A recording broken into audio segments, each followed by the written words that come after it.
Halo, jumpa kembali bersama saya Badi M. Pada kesempatan ini saya mau sharing mengenai istilah Damo Kebai dan Damo Muni dalam suku Me di Papua. Dalam suku Me di Papua, untuk menyebut anak pertama dan anak terakhir punya istilah sendiri. Dalam bahasa Me, anak pertama biasanya disebut Ibouda atau Ibome.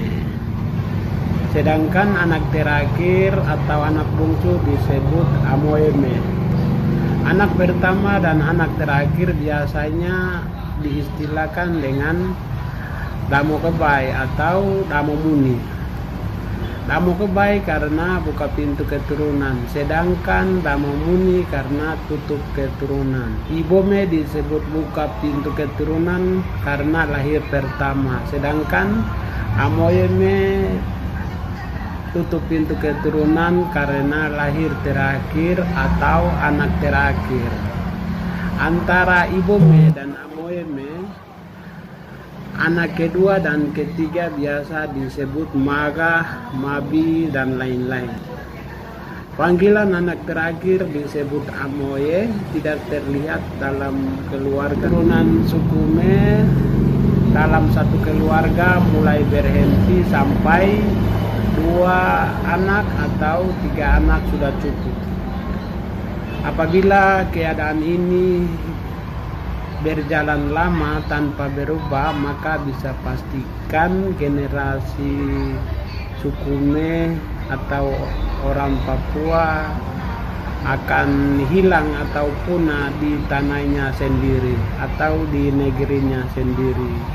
Oleh karena itu, kita sebagai suku Me atau sebagai orang Papua, kita perlu renungkan dan pikirkan kembali apa yang sedang terjadi agar supaya kita bisa meneruskan generasi banyak-banyak sampai Amoeme. Karena Amoeme sekarang jarang terlihat ya. Anak sudah 2, sudah 3 sampai hidupnya tidak dapat anak. Itu perlu diperbaiki dan perlu renungkan agar tanah Papua diisi oleh manusia Papua sendiri dan juga tidak dikuasai atau diambil alih oleh saudara-saudara kita yang lain yang datang dari luar Papua. Itu yang saya sampaikan kepada kita semua sebagai renungan kita bersama. Terima kasih dan salam.